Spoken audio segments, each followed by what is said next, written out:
¿Te has preguntado alguna vez cómo fue la última semana de Jesús antes de ser crucificado? El día de hoy te invito a que juntos vayamos a escudriñar las Escrituras y aprendamos la cronología de los eventos de la última semana de Jesús aquí en la tierra. Veamos qué dice el Evangelio de Mateo en el capítulo 21 del versículo 1 al 11, y de igual manera estaremos tomando alguna referencia del Evangelio de Marcos, Lucas, Juan, ya que esta historia es narrada en los 4 Evangelios. Domingo. La entrada triunfal a Jerusalén, o más conocida como Domingo de Ramos. Este fue el primer día de la última Pascua de Jesús. Antes de continuar, cuéntanos y comenta qué opinas de los temas que hemos estado compartiendo. ¿Hay algo que podamos mejorar? Tu opinión es muy importante para nosotros. Apóyanos dándole me gusta y suscríbete al canal. Empezamos con nuestra reflexión de hoy. En los días finales del ministerio terrenal de Jesucristo, cuando el tiempo señalado por el Padre estaba a punto de cumplirse, el Maestro se acercó nuevamente a Jerusalén. La ciudad santa, centro de la vida religiosa de Israel, estaba llena de peregrinos que habían llegado para celebrar la Pascua. Sin embargo, en medio de aquella multitud expectante, Dios estaba a punto de realizar una liberación aún mayor, una redención que superaría a todas las anteriores. Jesús se encontraba en Betania, una pequeña aldea situada en la ladera oriental del Monte de los Olivos, a poca distancia de Jerusalén. Allí había hallado hospitalidad en la casa de amigos amados, Lázaro, Marta y María. Aquella casa había sido testigo de uno de los milagros más poderosos del Señor, cuando Lázaro fue levantado de entre los muertos. Muchos que habían presenciado aquel acontecimiento hablaban de Jesús con asombro, y su fama se extendía cada vez más entre el pueblo. Desde Betania, el camino hacia Jerusalén pasaba por el Monte de los Olivos, una elevación que dominaba la ciudad desde el oriente. Desde su cima podía contemplarse el templo resplandeciente con sus muros de piedra blanca y sus adornos dorados, brillando bajo la luz del sol. Para cualquier judío, aquella vista evocaba reverencia y emoción, pues Jerusalén era la ciudad del gran rey, el lugar donde Dios había puesto su nombre. Pero mientras muchos veían solo una ciudad gloriosa, Jesús veía también su destino. Él sabía que en aquella misma ciudad sería rechazado, condenado y crucificado. Sabía que el rechazo del pueblo traería consecuencias dolorosas para Jerusalén. Aún así, avanzaba con determinación, porque había venido para cumplir la voluntad del Padre y entregar su vida por la salvación del mundo. Cuando llegaron cerca de Betfagé, una aldea situada también en el Monte de los Olivos, Jesús dio instrucciones a 2 de sus discípulos. Les dijo que fueran a la aldea que estaba frente a ellos, y que al entrar encontrarían un pollino atado, uno en el que ningún hombre había montado jamás. Debían desatarlo y traerlo. Si alguien les preguntaba por qué lo hacían, debían responder sencillamente: el Señor lo necesita. Los discípulos obedecieron sin cuestionar. Aquella obediencia sencilla reflejaba la confianza que habían aprendido a tener en su Maestro. Al llegar a la aldea encontraron exactamente lo que Jesús había dicho. El pollino estaba atado junto a la puerta, en la calle. Cuando comenzaron a desatarlo, algunos de los que estaban allí preguntaron qué hacían. Ellos respondieron tal como Jesús les había indicado: el Señor lo necesita. Y ante esas palabras, nadie se opuso. Aquello no era un detalle casual. En aquel momento se estaba cumpliendo una antigua profecía pronunciada siglos antes por el profeta Zacarías. En ella se había anunciado que el rey prometido a Israel vendría a Jerusalén de una manera muy particular. No vendría montado en un caballo de guerra, como los reyes conquistadores que imponían su poder mediante la fuerza. Vendría humilde, montado sobre un pollino, símbolo de paz y mansedumbre.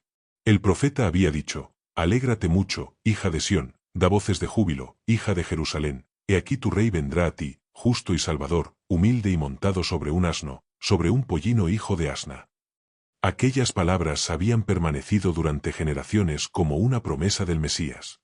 Ahora, en silencio y sin pompa humana, esa promesa estaba tomando forma delante de los ojos del pueblo. Cuando los discípulos llevaron el pollino a Jesús, pusieron sobre él sus mantos, y el Señor se sentó encima. No había corona visible ni ejército acompañándolo, pero en aquel acto sencillo se revelaba la verdadera naturaleza de su reino. Su autoridad no dependía de armas ni de poder político. Él era el rey enviado por Dios, un rey cuyo dominio se fundamentaba en la verdad, la justicia y el amor. Mientras comenzaba el descenso del Monte de los Olivos hacia Jerusalén, la noticia de que Jesús se acercaba empezó a difundirse entre la multitud. Muchos recordaban los milagros que había realizado, los enfermos sanados, los ciegos que habían recibido la vista, los leprosos limpiados, los demonios expulsados, y sobre todo la resurrección de Lázaro. Aquellas obras habían despertado una esperanza profunda en el corazón de muchos. Para el pueblo de Israel, la llegada del Mesías significaba el cumplimiento de siglos de expectativa. Desde los tiempos de los profetas se había anunciado que Dios enviaría a su ungido, un descendiente de David que restauraría el reino y traería salvación a su pueblo. Muchos imaginaban a ese Mesías como un líder político y militar que liberaría a Israel del dominio romano. Por eso, cuando vieron a Jesús acercarse a Jerusalén, muchos comenzaron a recibirlo con entusiasmo. Algunos extendieron sus mantos sobre el camino, un gesto que en el mundo antiguo representaba honor y sumisión ante un rey.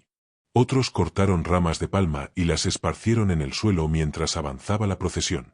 Las palmas eran símbolos de victoria y celebración. Al agitarlas, el pueblo expresaba su esperanza de que Jesús fuera el libertador prometido.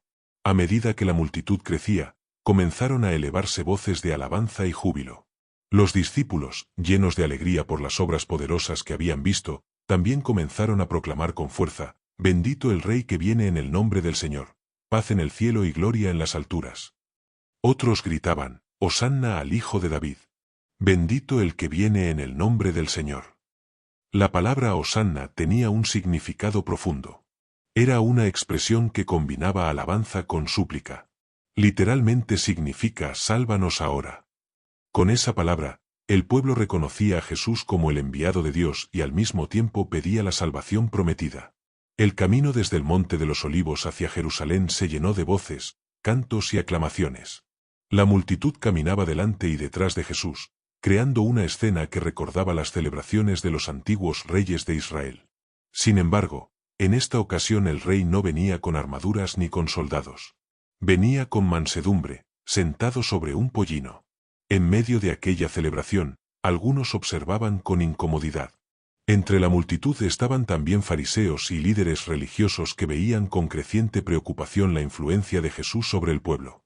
Para ellos, aquellas aclamaciones eran peligrosas.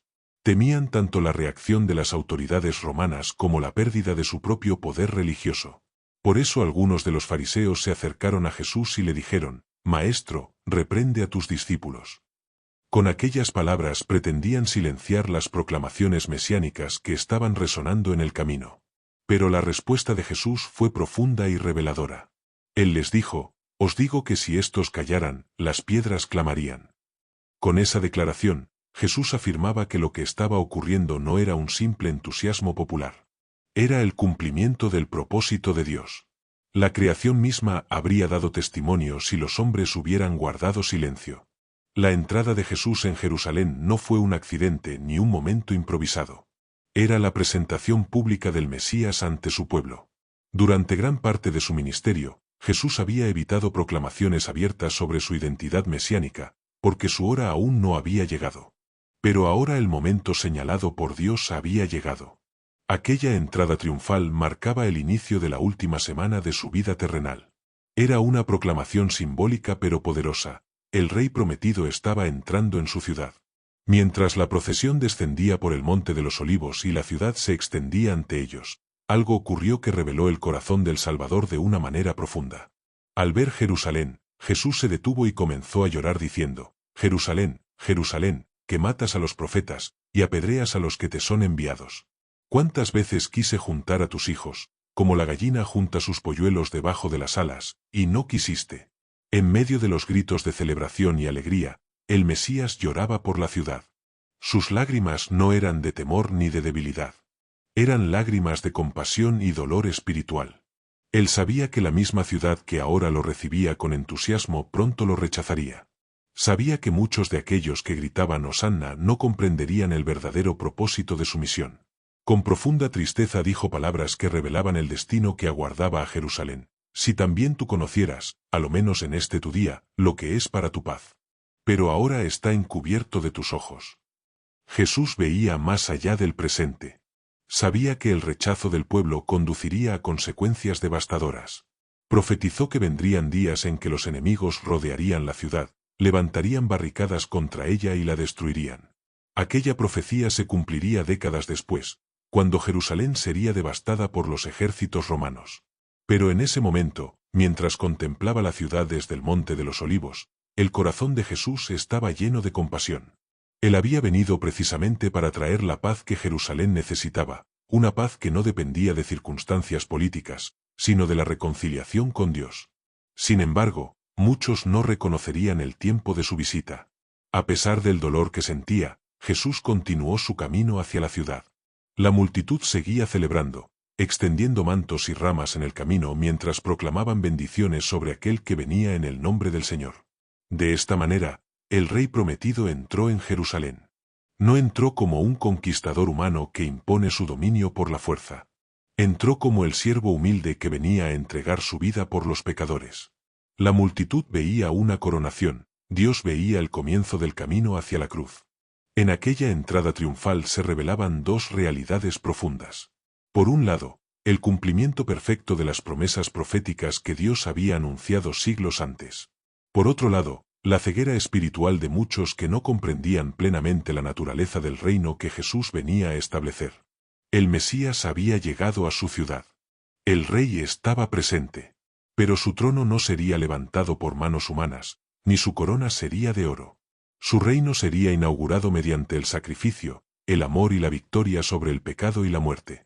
Así, entre cantos de alegría y lágrimas de compasión, Jesucristo entró en Jerusalén, revelándose como el Rey humilde, el Salvador prometido y el Mesías enviado por Dios para traer redención al mundo. La entrada triunfal de Jesús en Jerusalén marcó el inicio de la Semana Santa, demostrando que Jesús es el Mesías esperado. Este evento representa la aceptación pública de Jesús como Rey, pero a la vez, el contraste entre la expectativa de un libertador político y la realidad de un Salvador espiritual. Su entrada humilde anticipa que su triunfo final se logra no mediante la conquista militar, sino a través de la obediencia, el amor y la crucifixión. Jesús llama a una fe constante, evitando ser como la multitud que aclamó Hosanna. Hosanna, bendito el que viene en el nombre del Señor, y días después gritó crucifíquenlo. Crucifíquenlo, pidiendo coherencia en nuestras propias vidas. Así estamos llegando al final de nuestro vídeo de hoy. Gracias de todo corazón por haberme acompañado hasta el final. Si este contenido fue de bendición, apóyanos dándole me gusta y suscríbete a nuestro canal y así serás partícipe, porque juntos estaremos llevando este mensaje a todas las naciones. Dios te bendiga y nos encontraremos en el próximo vídeo.